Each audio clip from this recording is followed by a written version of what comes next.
ಬೇಗ ಕಳ್ಕೊಳ್ಳಿಕ್ಕೆ ನನಗೆ ಇಷ್ಟ ಇಲ್ಲಮ್ಮ.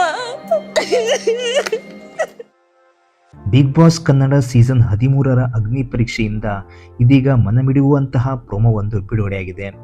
ಈ ಪ್ರೋಮೋ ನೋಡಿದವರಿಗೆ ಒಂದು ಕ್ಷಣ ಮನಸ್ಸು ಭಾರವಾಗಿದ್ದು ಖಚಿತ. ಏಕೆಂದರೆ ಇದು ಕೇವಲ ಬಿಗ್ ಬಾಸ್ ಆಯ್ಕೆಯಾಗುವ ಸ್ಪರ್ಧೆಯ ಕಥೆಯಲ್ಲ, ಇದು ತಾಯಿ ಮಗಳ ನಡುವಿನ ಪ್ರೀತಿ, ನೋವು ಮತ್ತು ಹೋರಾಟದ ಕತೆ. ಕೇವಲ 20 ವರ್ಷದ ಕುಮಾರಿಯ ಬದುಕು ಈಗ ನಿಜಕ್ಕೂ ಅಗ್ನಿ ಪರೀಕ್ಷೆಯಂತಾಗಿದೆ. ಒಂದು ಕಡೆ ತಂದೆ ಬಿಟ್ಟು ಹೋಗಿದ್ದಾರೆ, ಮತ್ತೊಂದು ಕಡೆ ತನ್ನನ್ನು ಕಷ್ಟಪಟ್ಟು ಸಾಕಿ ಬೆಳೆಸಿದ ತಾಯಿ ಅನಾರೋಗ್ಯದಿಂದ ಬಳಲುತ್ತಿದ್ದಾರೆ.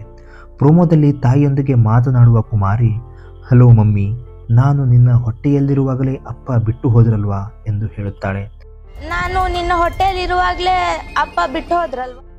ಈ ಒಂದು ಮಾತಿನಲ್ಲಿ ಕುಮಾರಿಯ ಬದುಕಿನ ನೋವು ಎಷ್ಟಿದೆ ಎನ್ನುವುದು ಅರ್ಥವಾಗ್ತದೆ. ತಂದೆಯ ಆಸರೆ ಇಲ್ಲದಿದ್ದರೂ ತಾಯಿ ತನ್ನ ಮಗಳನ್ನು ಕಷ್ಟಪಟ್ಟು ಸಾಕಿ ಬೆಳೆಸಿದ್ದಾರೆ.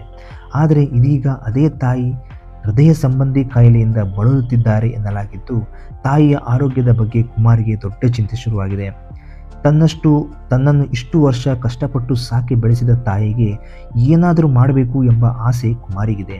ಆದರೆ ತಾಯಿಯನ್ನು ಗುಣಪಡಿಸಲು ತನ್ನ ಕೈಯಲ್ಲಿ ಏನೂ ಆಗ್ತಿಲ್ಲಲ್ಲ ಎಂಬ ನೋವು ಆಕೆಯನ್ನು ಕಾಡ್ತಿದೆ. ನೀನು ಇಷ್ಟು ಕಷ್ಟಪಟ್ಟಿಯಲ್ಲಮ್ಮ, ನನ್ನನ್ನು ಸಾಕಿ ಬೆಳೆಸಿದ್ದೀಯ, ಆದರೆ ನಿನ್ನ ಆರೋಗ್ಯ ಸರಿ ಮಾಡೋಕ್ಕೆ ನನ್ನ ಕೈಯಲ್ಲಿ ಏನೂ ಆಗ್ತಿಲ್ಲಮ್ಮ ಎನ್ನುವ ಕುಮಾರಿಯ ಮಾತು ನಿಜಕ್ಕೂ ಮನಸ್ಸನ್ನು ಕಲಕುವಂತಿದೆ. ಕಷ್ಟಪಟ್ಟು ನನ್ನನ್ನು ಸಾಕೊಂಡ್ ಬಂದಿದ್ಯಾ, ಆದ್ರೆ ನಿನ್ನ ಆರೋಗ್ಯ ಸರಿ ಮಾಡಿಸ್ಲಿಕ್ಕೆ ನನ್ನ ಕೈಲಿನ್ನ ಆಗ್ತಿಲ್ಲ. ವೀಕ್ಷಕರೇ, ಕುಮಾರಿಗೆ ಸಮಾಜದಲ್ಲಿ ದೊಡ್ಡ ಸ್ಥಾನಕ್ಕೆ ಬರಬೇಕು, ಹೆಸರು ಮಾಡಬೇಕು ಅನ್ನೋ ಆಸೆಗಿಂತಲೂ ತನ್ನ ತಾಯಿಯ ಆರೋಗ್ಯ ಸರಿಪಡಿಸಬೇಕು ಅನ್ನೋದೇ ದೊಡ್ಡ ಕನಸು. ತನ್ನನ್ನು ಸಾಕಿ ಬೆಳೆಸಿದ ತಾಯಿಗೆ ಒಳ್ಳೆಯ ಜೀವನ ಕೊಡಬೇಕು, ತಾಯಿಯ ಮುಖದಲ್ಲಿ ಮತ್ತೆ ಸಂತೋಷ ನೋಡಬೇಕು, ಇದೇ ಕುಮಾರಿಯ ಹಂಬಲ.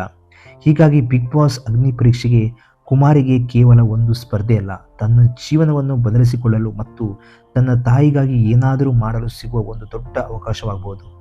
ಆದರೆ ಈ ಅಗ್ನಿ ಪರೀಕ್ಷೆಯಲ್ಲಿ ಕುಮಾರಿ ಯಶಸ್ವಿ ಆಗ್ತಾಳಾ? ಬಿಗ್ ಬಾಸ್ ಮನೆಯೊಳಗೆ ಪ್ರವೇಶ ಪಡೆದು ತನ್ನ ತಾಯಿಯ ಕನಸನ್ನು ನನಸು ಮಾಡ್ಕೊಳ್ತಾಳಾ ಅನ್ನೋದನ್ನು ಕಾದು ನೋಡಬೇಕಿದೆ. ಒಬ್ಬ ಮಗಳು ತನ್ನ ತಾಯಿಗಾಗಿ ಇಷ್ಟು ದೊಡ್ಡ ಹೋರಾಟ ಮಾಡುತ್ತಿರುವುದು ನಿಜಕ್ಕೂ ಹೆಮ್ಮೆ ಪಡುವಂಥದ್ದು. ವೀಕ್ಷಕರೇ, ಈ ಕುಮಾರಿಯ ಮನಮಿಡಿಯುವಂತಹ ಕಥೆಯ ಬಗ್ಗೆ ನಿಮ್ಮ ಅಭಿಪ್ರಾಯವೇನು? ಕುಮಾರಿ ಬಿಗ್ ಬಾಸ್ ಅಗ್ನಿ ಪರೀಕ್ಷೆಯಲ್ಲಿ ಗೆದ್ದು ಮುಂದಿನ ಹಂತಕ್ಕೆ ಹೋಗಬೇಕು ಎಂದು ನೀವು ಬಯಸ್ತೀರಾ? ನಿಮ್ಮ ಅನಿಸಿಕೆಯನ್ನು ತಪ್ಪದೇ ಕಮೆಂಟ್ ಮಾಡಿ. ಇಂತಹ ಬಿಗ್ ಬಾಸ್ ಕನ್ನಡದ ಮತ್ತಷ್ಟು ಹೊಸ ಅಪ್ಡೇಟ್ಗಳಿಗಾಗಿ ನಮ್ಮ ಚಾನಲನ್ನು ಸಬ್ಸ್ಕ್ರೈಬ್ ಮಾಡಿ, ಬೆಲ್ ಐಕನ್ ಅನ್ನು ಒತ್ತುವುದನ್ನು ಮಾತ್ರ ಮರೆಯಬೇಡಿ. ಧನ್ಯವಾದಗಳು.